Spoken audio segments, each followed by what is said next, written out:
we have a panel discussion to round off the day.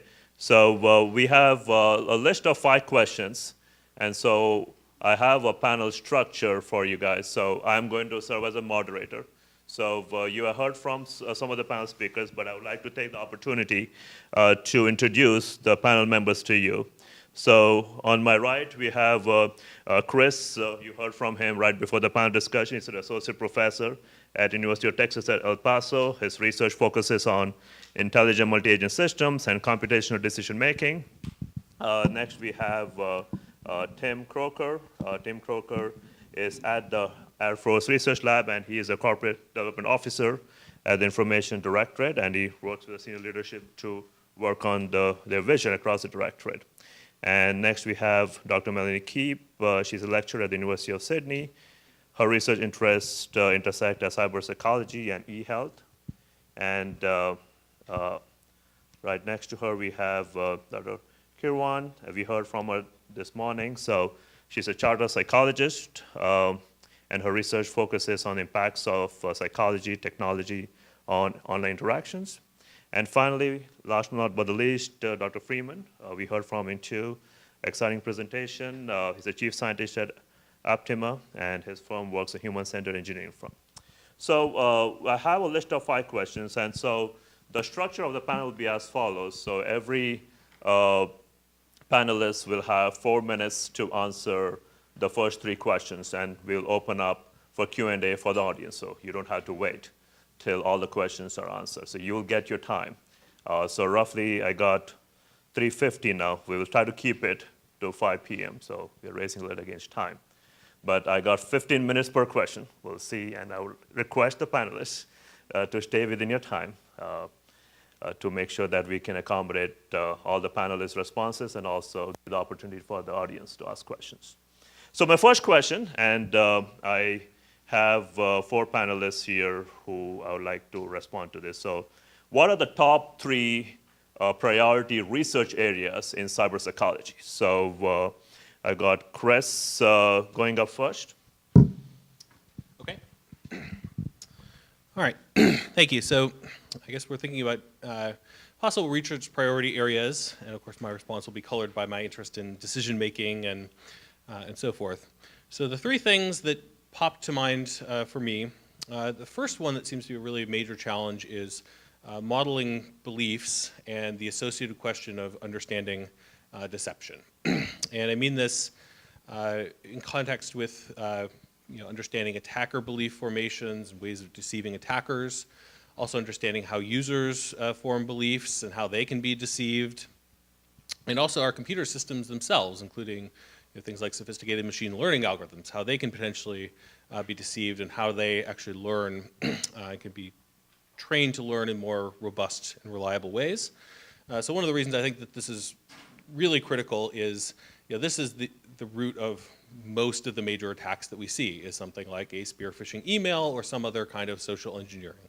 That seems to be the front door that people are getting in, and being able to understand better how those beliefs are being formed and how the deceptions are manipulating those beliefs seems to be a really fundamental issue. And I may have more to say about that in response to the next question. Number 2, at least from my perspective, what I would like as a consumer of these models when we're trying to design better decision support systems for cyber defense would be more comprehensive predictive models of how humans make decisions, right?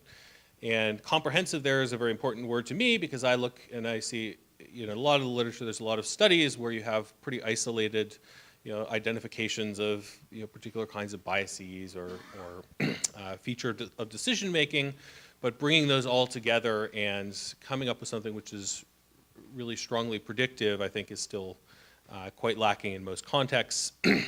And the competition here that I see is machine learning, particularly deep machine learning. What's going to be able to be done just with large amounts of data and huge amounts of computation power compared to what we can do from detailed modeling and fine-grained analysis, right? Analogy might be what's happened in machine translation, where for a long time people were trying to do machine translation based on syntax and linguistics, and then the statistical machine learning came along and really, in terms of accuracy, has, for the most part, blown blown the linguists out of the water, although maybe some combination of the two is even more effective, where you can take some information from the models and incorporate that into learning.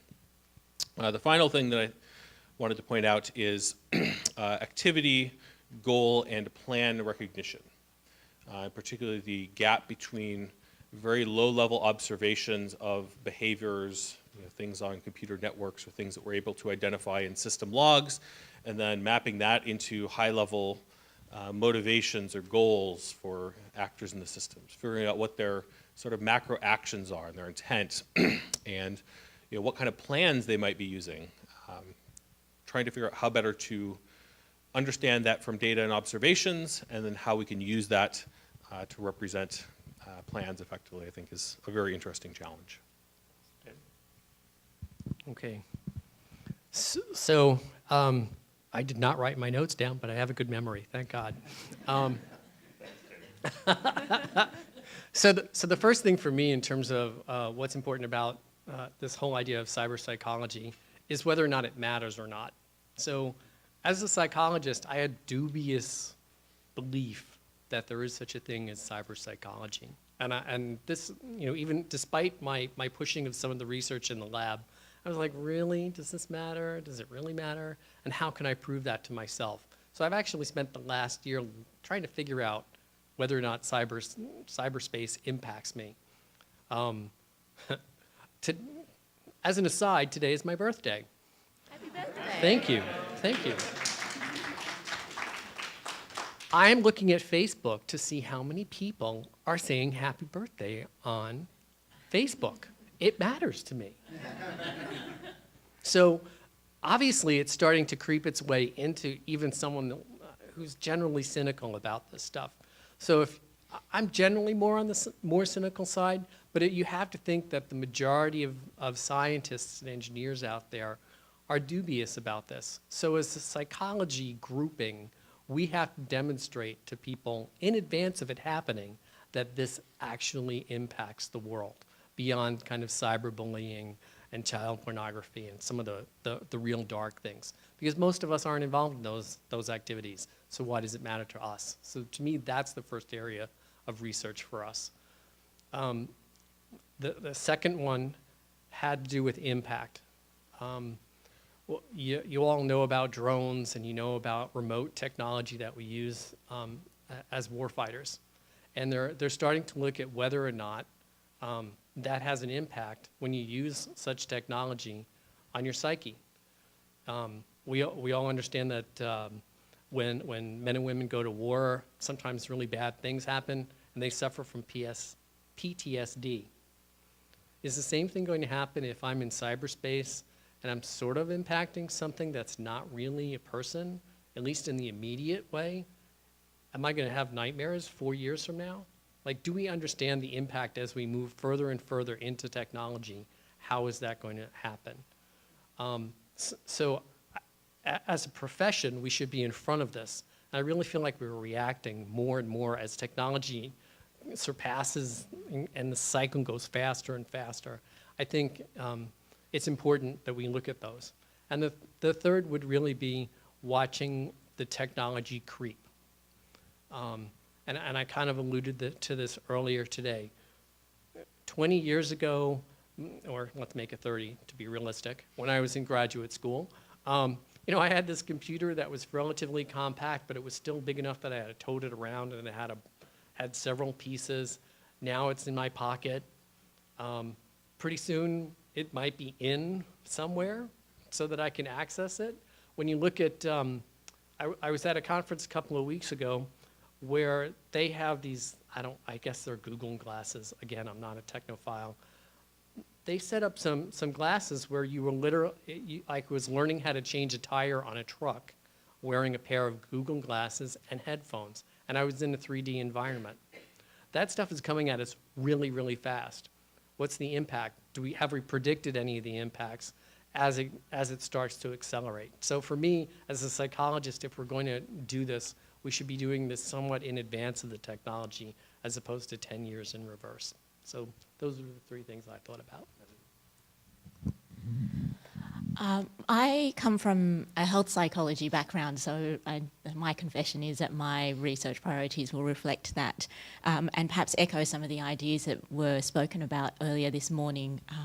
So I think the first thing we need to do is integrate online and offline theories about human behaviour. When I was writing my PhD dissertation, there were a set of theories about online behaviour and online communication and a set of theories about offline communication, and I'm not convinced that the two are distinct. And this is sort of what Grania was saying earlier this morning, that there are underlying principles about how we communicate, and what's actually happened is through this medium, it gets tweaked in some form, and what we need to find out is what these underlying principles are, so that we have a unified theory of communication that enables us to move forward and understand the integration of technology in our everyday lives. And so I think that gives us a bit of context, and into the health psychology component, I think that there's a lot of work to be done in how we can use technology to enhance well-being. So we talk about the impact of technology on how we feel and what happens to us and on our health.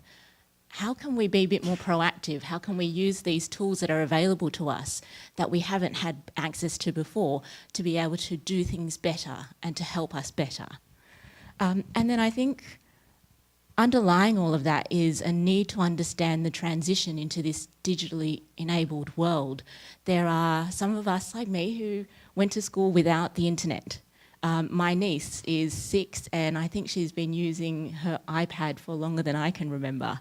And she was swiping the TV at one stage because her world was swipeable.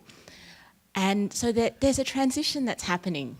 And we need to understand the impact of that and to bring people along so that someone like my dad will not go up to us and say, oh, I got this email. They're saying I can win $100,000 if I just do this. Dad, don't click on it. Don't click on it. Please don't click on it. How do we manage this transition when we have emails that ping our phones at 3 a.m. because we are working in a globalised environment? And so someone from Australia can send you a message at a time that makes sense in Australia, but you're half asleep somewhere else. So all this transition, I think, needs to be managed, and we need to be mindful of that impact on our health and well-being as well. Great. So, following the theme of insider threat earlier, I do think research is needed in that domain really to understand human vulnerability to deception, right? We could do worse than to start with people who prosecute consumer fraud to get some sense of why so many people lose their savings to threats. But the opportunities in cyber to deal with these problems of vulnerability are so much larger. It is ironic that in a world in which we are so well networked, individuals are making decisions for themselves about whether a letter from Nigeria is a threat to them when 200,000 other people receive the same email, right? Is there some way that we can socially support each other to prevent, bungling our way into disaster?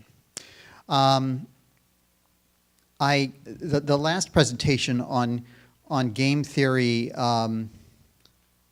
led me to an odd thought on the problem of understanding the benefits of cyber defense and the costs, right? So we all know the cost of going through TSA at the airport, and many of us have grappled with our own computer systems to get something simple done in the face of a security apparatus that's too complex. But I'm wondering if there exists, or we might invent some interesting hybrid of game theory and mechanism design.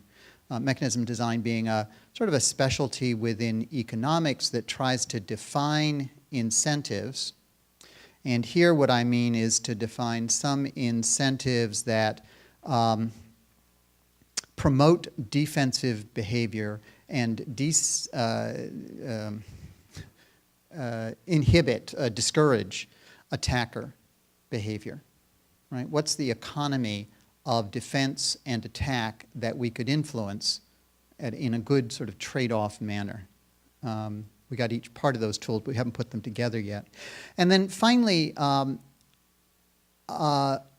the sort of models that we've talked about a little earlier today are very valuable, they work really only when we have good sensors out there in the world. And our finding is that while there are some data collected on the actual use of systems, most systems are not instrumented to collect and preserve data about their own use, and so we don't have a good corpus of behavioral data with which to work.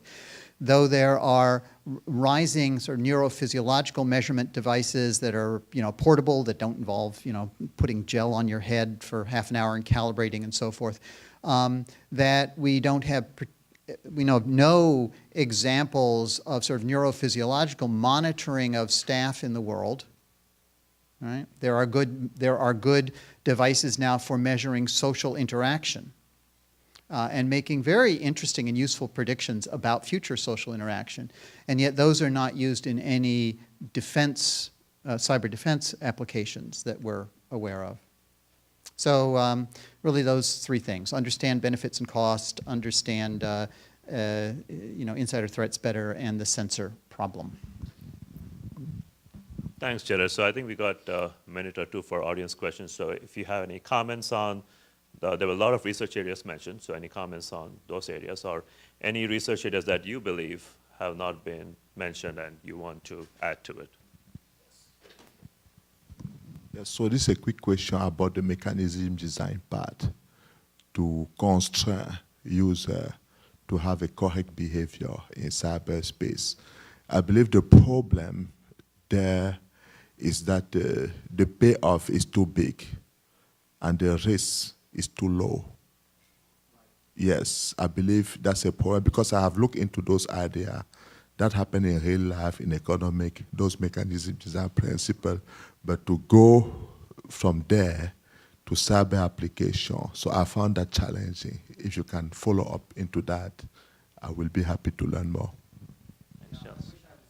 I wish I was an economist or a better cyber specialist. Maybe this gets back to the anonymity point that I think someone here raised first thing in the day, which is that we need some way to raise the cost of attack, accelerate the immediacy of response. That's about the best I can do, and that's pretty vague, right? Please. So I guess the thing that comes to mind in that context would be something like cyber insurance, right? So that's a way of trying to reframe the costs and how they are borne throughout the system so you can aggregate all of those very, very, so the costs are pretty high, but they're borne by lots and lots of people, and your individual likelihood of being the victim may be low, right? But insurance mechanisms are designed for exactly that kind of reframing. So that might be an area where taking something like a mechanism design viewpoint of the problem might help you to think about what are the right kinds of insurance mechanisms, what are their incentive properties, and whether that would actually realign the incentives in a useful way in the system.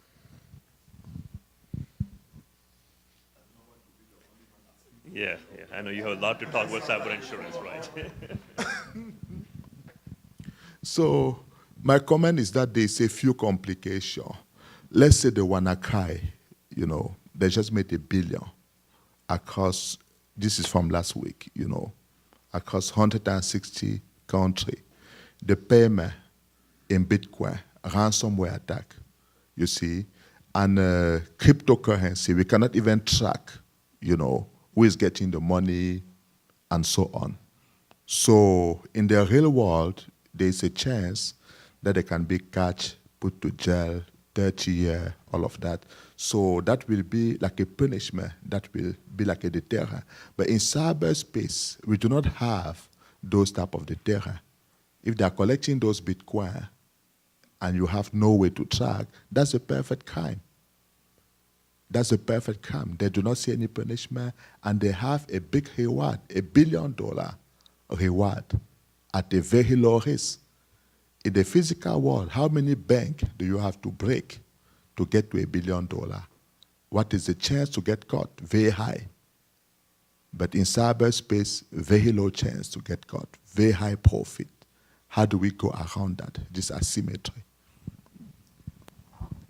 Thanks, Charles. I think we can go on and on about cyber insurance, right? So in the interest of time, I would like to move on to the next question. So the second question is something that I grapple with all the time. So the question deals with how cyberpsychology and the theories associated with that area help us better understand and defend against cyber attacks. And this is something from a technology perspective I'm always challenged with what are the other models, human behavior models at the intersection of psychology and sociology that can help us solve the bigger problem of coming with better cyber defense solutions. So I think, Chris?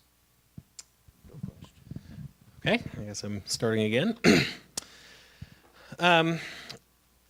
So I guess one thought, and this is actually partially in response to your comments on the first question. When we think about how can we help, I think it's very important that we take sort of bite-sized pieces of that and think about coming up with useful proofs of concept and finding the right places where you can start to solve a useful problem and make progress. No method, there's no silver bullet that's going to solve all of cybersecurity or even all of ransomware or these kinds of things. So the important thing is not so much to solve everything, but to find the right problems where maybe the concerns about what happens beyond your assumptions aren't that large, and where you can demonstrate some advantages over what is the best competing alternative. So maybe here that's things like finding ways to mitigate certain kinds of social engineering attacks, right? Being able to make some progress against phishing and spear phishing would be of great value, even if you're not able to prevent it entirely. I think the benchmark is we need to make progress, right? And we need to be able to evaluate that kind of progress. So I talked in the first question about understanding belief formation and deception. I do think that there's a lot of work that can be done to improve things like uses of honeypots and other deception strategies if we can better understand how people are reasoning about these things. The key question that is really tricky to answer is what is believable, right? What does believable mean in all of these different contexts, right? When is an attacker going to believe that something is a honeypot? When is a user going to believe that this is a real email versus a spear phishing email, right? And we need to be able to not only understand maybe what characteristics are important or some general things, but we need to be able to do things like generating believable deceptive objects, recognizing them, being able to detect them. And there has been a lot of work on deception, in psychology, as I understand it, being a non-expert, is in face-to-face deception. Well, deception in cybersecurity seems to have a lot of different characteristics than deception in face-to-face, perhaps even deception over email and different modes of communication. So I think that's a very interesting direction.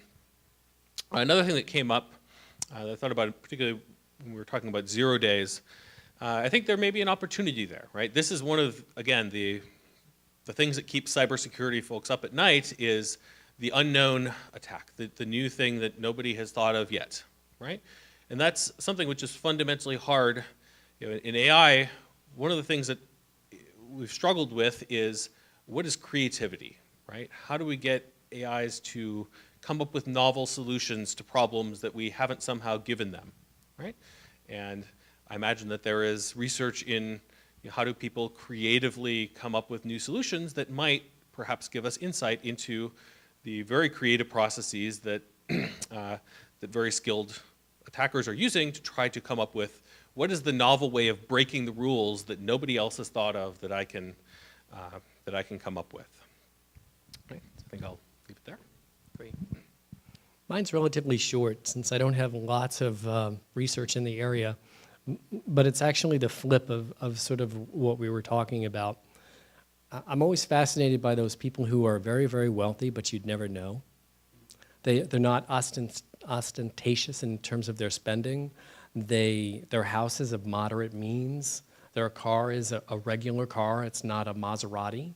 And yet they're very wealthy. So how do you take that concept of kind of misdirection and turn it to the benefit of people who are technology users?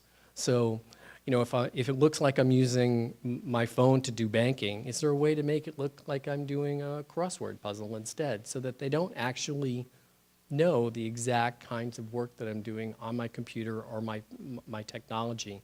And is there a way that we can take advantage of that? So that's all I had for this one. Here you go. Okay, so I think one of the first things that anybody in cyber psychology has to realize is that any advice, anything that we offer has to be realistic. So we hear all kinds of things. We hear things like everything should be secure online, nothing should be secure online. I've heard suggestions of actually let's scrap the whole internet and start over. And I've heard things along the lines of, well, you know what, you should just never let any child under the age of 16 online in any way, shape, or form. And you're like, well, look, yes, these might stop crime from happening, but they're not actually realistic solutions. So one of the important things we need to do is realize it's a complex scenario, it's complex situations, everything that we suggest has repercussions, and trying to identify those kinds of repercussions. I think it's quite important that we try to help individuals to secure themselves. We teach lots of different things relating to self-protection in other contexts. So we teach children how to cross the road. We teach children how to use tools and implement safely. And we should be extending those kind of lessons at appropriate levels to society as a whole. That realization of, yes, we do need a certain degree of responsibility over our own actions and about what we do, and how we can help to persuade individuals to do that. And then linking back to what I was talking about earlier on, we need to look at ways that we can either alter or adjust the motivations or the actions of offenders and potential offenders to either divert them away from those kind of reactions in the first place, or those kind of actions in the first place, or once we start to identify them, to try and hopefully divert them into non-criminal possibilities. So for example, identifying bug for bounty programs and so on that could help to reduce crime, or take these wonderful skills that a lot of these individuals have and turn them into a cause for good. That's very nice. My one thought on this is vaguely along that line. We tend to approach cyber defense entirely by building walls. There's reason to think that building holes has a value too.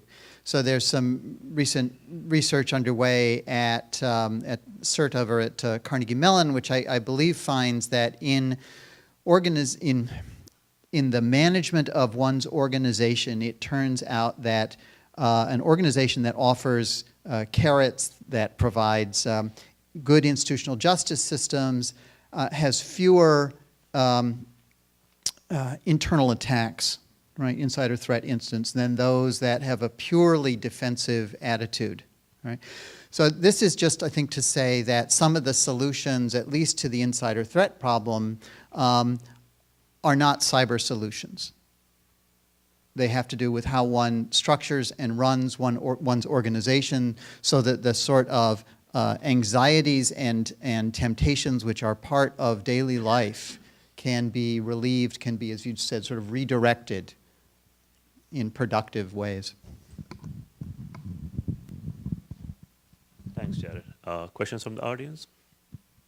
I'm not sure how to phrase this right. 20 years ago, I did a year-long, can you all hear me? Yes. Okay, good. 20 years ago, I did a research project about a year-long in the submarine force, trying to figure out how much more money would be worth spending on training for tactical purposes because of collisions and groundings, which were firing commanding officers, senior officers, enlisted guys, and taking submarines offline for up to 2 years and $300 million for the repairs. All right. I was working with a team. I was the system expert from experience and all that. The guy on the government side basically had veto power on what I presented. It was all my report. He signed his name. I took it to the client, who was a friend of mine. We made this long presentation, all the right bells and whistles and SWOT that, and you called me up the next week and said, you know, four lines of expletives, why didn't you be more strongly demonstrative and definite in your recommendations? Well, it turns out the guy that I was working with on the government side had watered down the recommendations. He said, Rick, you're the only one, we paid you for the study because we need the information so we can change how we allocate our resources to prevent these kinds of things. Okay, neither here nor there except this. We had the 9/11 attack. That was a zero-day event to a lot of people, but yet, how many years before they tried to blow up the basement, right? So there was a big deal. We didn't associate that with that, right? And now, 20 years later, we're looking at, 15 years later, we're looking at CyberPsychology. I think you guys got a lot to contribute to it. So how do we get to that? And the other piece that comes to mind is the Cortina thing. We had modeled that, right? We, the government, had modeled the response of Katrina and didn't associate what we ought to do when it actually happened. We all saw it play out on TV. And so in the cyber psychology that y'all are working on, you don't know how to do that, I don't. How do we translate what you know how to do in the research into things that you present to people who are going to make changes to policies, procedures, and regulations? And the reason I mention that is in modeling, simulation, and visualization, and this coalition thing I run, in manufacturing, that is starting to change the way we manufacture. 3D printing, additive manufacturing, different visualization so that engineers, designers, and marketeers can all get in the same virtual space, literally, virtual or constructed, and change how they're going about the process of designing and building things like automobiles, diesel engines, jet engines, GE engines for aircraft, that kind of stuff. I don't know if that's a useful question, but it just popped in my mind. No, I think it makes sense, right? So we are talking about doing this research and development activity that we're all good at. And Jerry, you talked about the work that you did and the challenges you had in operationalizing it, right? So you probably had some. Just, I think the the hurricane example is a really good one, right? That's a case in which, let's see, there was a fairly low probability event that crept towards higher and higher probability for a specific area, any specific area that you happen to be the mayor of, and the cost of responding early was immense. People would die if you moved them out of, nursing care homes in defense of a hurricane that never hits. And by God, people will die if they stay in those nursing care homes, and did, if the hurricane hits, right? That seems to me the intractable problem, right? How we address costs, particularly on rare events. Yeah. I wish I knew a literature that addressed this.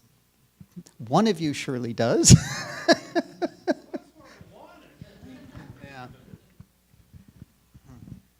Question. I think I have a loud voice. You can hear me back there? Yeah. We just want to make sure that the folks online, but that's fine. Oh, That's okay. Folks online, can you hear me? That's okay. I'd like to address a few points that also marry the first question Right. that you were asking. Going backwards with Jared's comments about the research coming out of Carnegie Mellon, what it sounds like they're referring to is our tightly coupled systems. When a system is too tight, it will break. And when a system allows for some flexibility and is not so tight, it's breaking. So highly defensive systems are more breakable. And you can see some of that literature in Carl Week's work on organizational sciences, organizational psychology. Another point that you made, both in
not through texting. I tell my son, pick up the phone and call someone. He said, I'll text. But pick up the phone.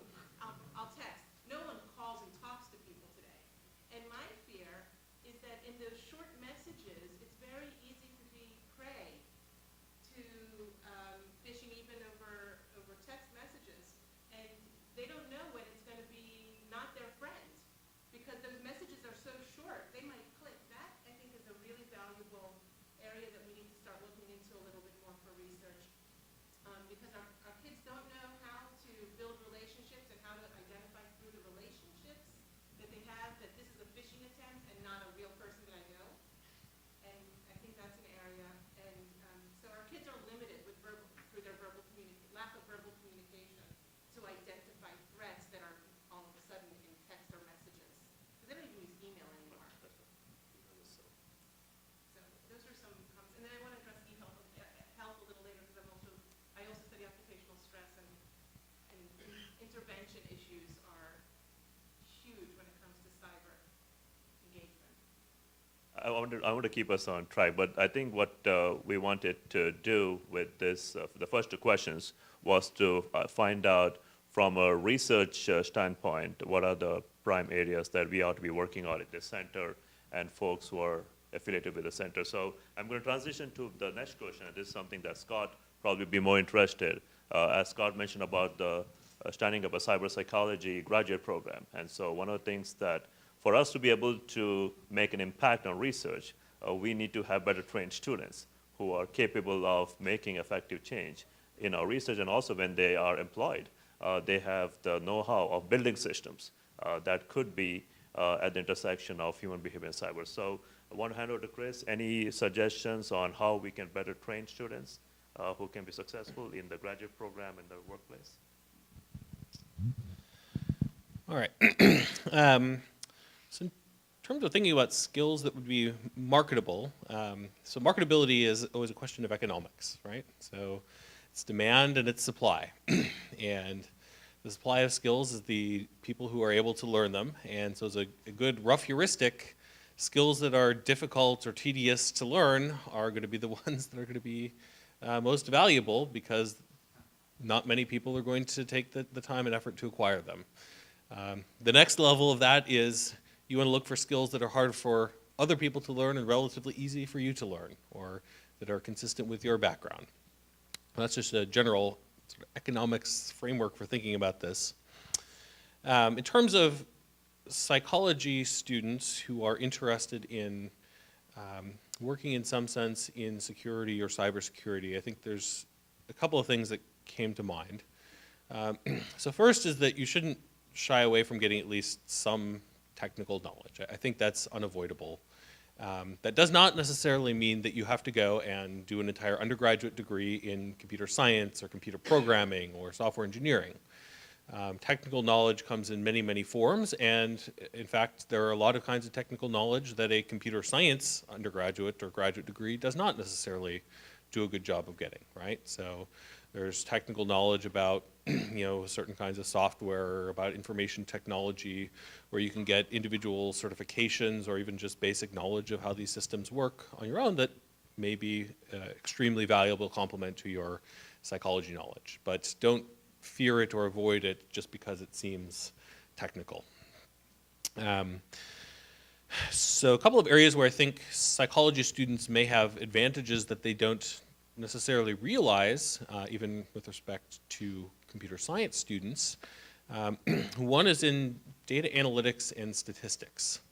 So a critique of mine of our computer science curriculums is that we do teach some statistics and so forth, but I think our general level of statistical training and sophisticated in data analysis is often relatively low. And psychology students seem to be much better trained. So for example, most computer science students, even graduate students, would have no idea what it was if you asked them to do a power analysis, right? And their general thought is, well, I'll just run another 100,000 simulations and then, my p-value will be fine or something, So there's a lot of these kinds of questions that you really bring in experience. This gets into my next point, which is experimental design. I think that computer science also tends to lack some formalism and depth of thinking about how to carefully design experiments, especially when they're with respect or you have humans participating in them. So these are areas where you really bring a skill set that the technical people are pretty unlikely to have, and this is an important thing to recognize. The last thing that I wanted to say something about is in cybersecurity, when we think about hackers or engineers, pounding on systems, trying to find vulnerabilities, they're really doing kind of a black box analysis. And if you've been studying psychology, you've been studying for many years the most complex black box imaginable and thinking about how to try to figure out something about what's going on inside there. And that actually may be a transferable skill that you can exploit, is thinking about how to run experiments or run tests to understand how complex systems are going to behave in different situations.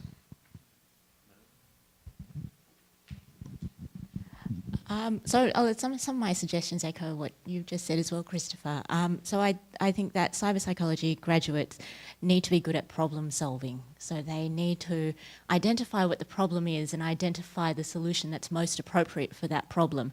And sometimes it's a tech solution and sometimes it's not. And you need to be able to make that judgment. And part of that is also making that judgment based on the evidence that's available and looking and critically analysing the evidence that's available.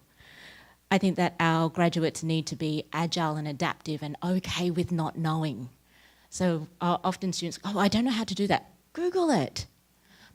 Being aware that there are going to be things that you don't know, but being willing to learn it and being resourceful in how you acquire that knowledge, I think is very important. And we've started mapping out some e-health competencies to try and embed in the health programs in health sciences. And what we found from the literature and talking to employers is that essentially a good health graduate is just a good health graduate. So what they're able to do is integrate technology where it's appropriate and stop when it's not appropriate, to be able to communicate effectively through different mediums to reach the patient or the client where they're at using the tools that they have at their disposal. And lastly, I think our graduates need to learn to be advocates because they're going to be met with resistance. In health particularly, it's a very risk-averse field, and some people like doing things because they've done it for 20 years, and it's a threat to go, well, what you're doing is not fine, you should do this. Our students need to be brave and be courageous and learn how to advocate for changes where change is appropriate. I'm echo a lot of what Mel and Chris have just been talking about. I also think that cyber psychology graduates also need to be able to critically evaluate actual scientific research in the field. I'm going to give you a little example of late, which was a couple of months ago there was a study that got quite a lot of news and time, which related to the Birkbeck Baby Lab. And they had published a study relating to infants up to the age of 3 years using touchscreen devices like this. And the big headline that came out was, small children using touchscreen devices get less sleep. And indeed, that is what they found, except that when you actually look at the research, you look into the study, you look into the statistics, you realize that they got less sleep at nighttime, but they made up quite a lot of it during their naps during the day. And if a child was on a screen for an average of 44 minutes a day, which is a lot, if they were, that was the mean, they lost about 10 minutes sleep. So not only that, but other research by the same lab came out with actually their fine dexterity skills were above those who are not using touchscreen devices. So being able to avoid that media panic and the presentation of the results in the media, and instead actually looking at the literature, being able to develop it, being able to look through it, and being able to present that information to the key decision makers in a way that hopefully takes away the hype. That's one of the key things that I think would be very important. There's lots of others, I think, in relation to research methodologies, as mentioned, particularly being able to carry out research ethically. So the British Psychological Society have only just released a new set of ethical guidelines relating to internet-related research. And I think all cyberpsychology students should be researching those, should be familiar with those. And hang on till I just check. Did I have anything else? Oh yes, I also want to echo what Chris was saying in terms of more technical skills, and particularly the ones that I think might be important are those kind of user experience, HCI, interaction design skills, because they all impact on how we feel about technology and how we interact with it. So I couldn't agree more that an ability to design a good experiment is important. I want to argue there's a different way to get to that, and that any good graduate program in cyberpsychology should include some course that covers both the psychology of expertise and of human learning. And I say that for two reasons. One is that the technologies and the techniques, the tactics of cyber attack, and for that matter, cyber defense, will change over time. They're very much technology driven. And the way that we as researchers and the way that our customers who must defend valued systems keep up with that is to understand how to elicit those tactics, to codify them in some way, then so that software engineers can build systems that protect against them. So we, the study of expertise is the study of eliciting that sort of subtle expert knowledge, right? The study of human learning is understanding the dynamics there, right? How long your defense will stand, for example, right? And along the second reason that study of expertise and human learning has value is that it inevitably brings you to a practice of formulating hypotheses and trying to test them, partly because that's the material you read about when you read in that domain.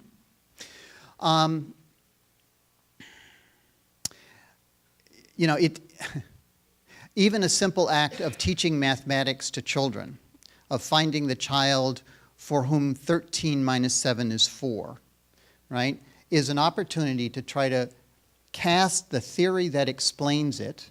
Always subtract smaller numbers from larger numbers, right? So 7 minus the 3 and 13 is 4, right? And to test that, right? So study in those domains, anyway, I think, leads you in all the good places that experimental design does, and has that long-term value over a very dynamic domain. The other thing I'll add, again, sorry, echoing your point about data science, this is an incredibly data-rich domain, right? And it's foolhardy to enter it without the tools and the knowledge to play with those data, to control those data, to learn from those data, and critically to figure out what's missing from those data that would inform a better answer than the one you can come to now. Any questions from the audience? Guess we touched all the skills. So, you had a question? What do you think about human development? Mary was talking a lot about the growth from infancy to adult to elderly age.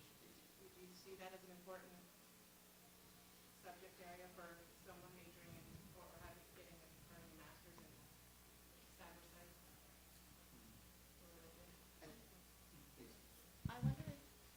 I wonder if that's something that's integrated into the different areas of study that we would ask our students to engage with.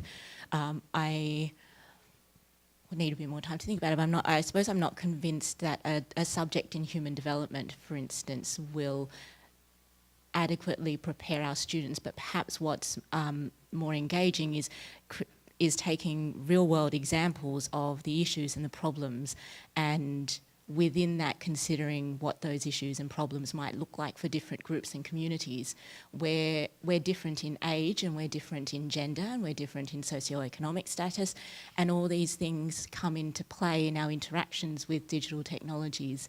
And so I wonder if perhaps if we look at the issues and then within that consider the differences, we might enable our students and our graduates to have a more holistic approach to using digital technologies.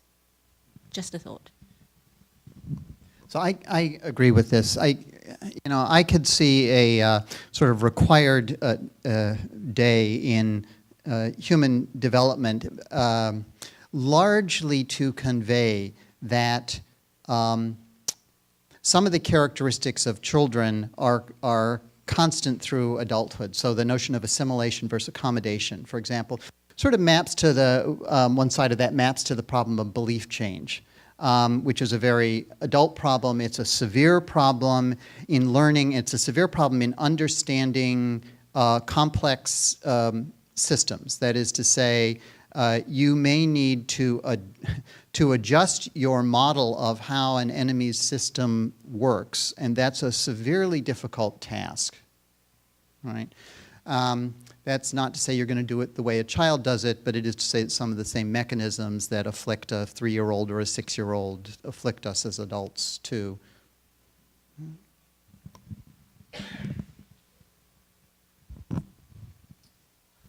Yeah, so so very briefly from the engineering perspective, I mean, we had some talks about HCI and the problems of human-centered design. I do think that there's a big part of that problem is thinking about not just a model human, right? So I think engineers, the first thing that they think of is somebody like them, perhaps, right? And the real spectrum of human experience, and we have children, we have older adults, we have people from other kinds of vulnerable populations, we have people who may not be first language English speakers. There's all kinds of diversity there, and I think even as a first step, just thinking about that and exposing it and knowing how to address it is of quite a bit of value. So what I haven't heard anybody talk about is practicums. So if you're going to put together a syllabus, what you really want to do is you want to put them in a place where they can apply some of what they've learned in a real setting. So if you're going to be an online therapist, there must be helplines that are associated with online places, because how you help someone that you can't see that you're chatting with has got to be completely different than how you do it in person. If you're going to be talking about human-centered design, not only should they be taking some computer classes that teach them basics, but they should be working with the engineering group to help actually apply those skills, either as a student or as an internship. The other thing I have to say is, like, I'm an SPSS junkie. For those of you who know what SPSS is, I worked at SPSS, I was on the technical support line, and I learned how to do coding as a psychologist because I had to work there. And that gave me a lot more skills than my competitors did for going for jobs. So if you can get into the tech sector even sideways, as a couple of years experience, it's a really good way to get beyond what your curriculum will give you. So that does take us to our next question. So the challenges we had while we were discussing about setting up the cyberpsychology program was identifying the areas of employment. So Chris mentioned that a psychology major may not need to have a 4-year undergrad degree in computer science, but then when this person does apply for jobs, would that be a hindrance? Where do we draw the line of technology competence with the fundamental psychology understanding that they need formally? And so we are charting new territory here. So just a sense of, from your experience, of where we can place these individuals and making sure what would be the right blend of technology competence and their fundamental psychology understanding.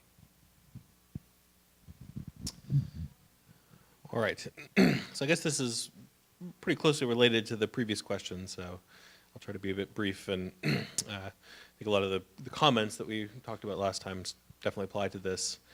In terms of specific kinds of employment, again, so I'm used to talking to computer science students about this and not psychologists. But the kinds of things that I can imagine, the big job title that immediately leaps to mind is the data science / data analyst. And that has many different flavors, but it really draws on this core set of competencies and statistics, data analyses, and so forth. And that we're really drowning in data in many different areas, and there are a lot of opportunities to anybody who can make sense of especially large data sets, whether they be security data sets or something related to that. So that does overlap a lot with machine learning. So again, you may not need a full computer science undergraduate, but maybe if that's the kind of area you want to go into, maybe start looking at some coursework in machine learning or that kind of thing. There's also a lot of opportunities, I think, now even within large, especially internet software kinds of companies, in human factors and more rigorous experimental designs of how these systems work. So I think there's a growing trend of, if you're Google and you're running, a billion queries or whatever a day or an hour, who knows what the actual number is, so they're constantly making small tweaks. Somebody has an idea for how to improve the user interface or how to improve the experience or how to improve the search results. And rather than sit around and argue about it and hypothesize, what you do is you take 10,000 queries and you run an experiment, right? And the software design process and product design process in a lot of these places is now becoming much more empirical and data-driven as well. So I think there are opportunities for people who know how to, first of all, think about the human factors elements and figure out what things we should experiment with in the first place, but also people who know how to run these experiments and interpret the results in a rigorous way. The last area that kind of came up as I was listening to a lot of the presentations today was forensics. So it's not an area that I know a whole lot about, but I was quite impressed by a lot of the detail that the psychologists were able to bring to the forensic analyses. And there's, again, large opportunities in trying to figure out, based on everything that we know about an attack or an event, what happened. And I think that there's a lot that can be brought to the table there as well.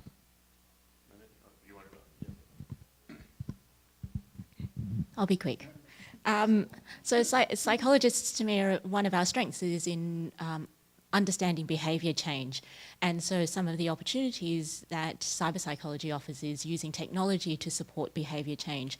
So some of the places that our graduates have gone into have been in marketing, sometimes for the greater good, so through health promotion, and sometimes through commercial, and we love them just as much. Our graduates have gone into developing patient education tools, so resources for families of children with chronic diseases. They've become consultants in supporting, so Australia is new to the digital health records.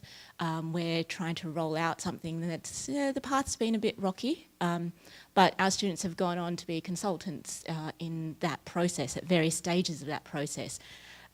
They've gone in to support workforce training and development. So when a hospital or a private practice is introducing a new tool, they're able to support that process. Yes, that's my list. So, on the statistics side, those in the graduate program who want to point themselves towards academics, must learn traditional, Fisherian statistics, the p-value, right?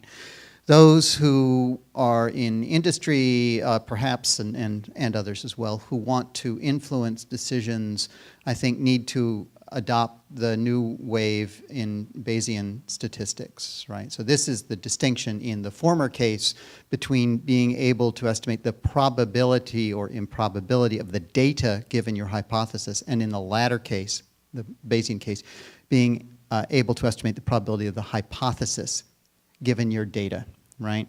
And it is the latter which matters to decision makers. Tell me it's true, or tell me how true it might be, right? So statistics are always hard for everyone. The worst recommendation in the world is to ask you to learn two different methods, but that's where we are in history right now, so consider it.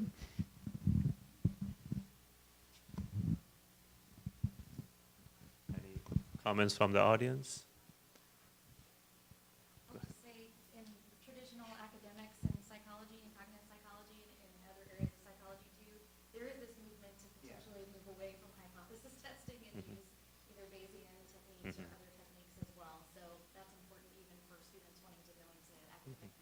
Yeah, it's true, but for, for those who are addicted to SPSS, for example, right, it is right hard to use the current tools for, say, NCMC type analyses. It's a tough world out there to do interesting Bayesian analysis. Thanks. So we're on. Got a question? Go ahead. Yeah, it has been impressed upon me a dozen times over the last year and a half that with the proliferation of all things internet and computational solutions, that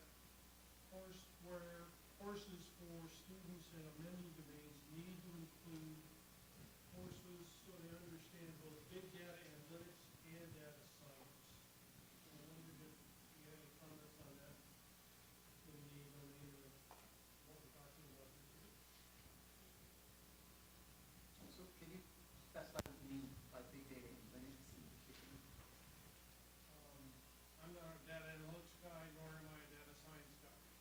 The folks who are tell me that most people they deal with don't understand what big data analytics means, let alone how to use it properly in the work they do, the same with data science. And the reason for that is, so when you say they don't know very well, in that situations, it's mostly tool-driven. So if your understanding of analytics is data in and insights out, and you have no idea of how the tool converts data to insight, and that's what we're talking about, what would be the sequence of concepts and techniques that need to be trained. So when they get into the field, so let's say you're doing data analytics as one of the research areas Chris mentioned about analyzing logs and trying to figure out adversarial strategies, right? So it's a large data set on analyzing packet traces and system traces and determining what are the adversaries' intents and strategies and tactics.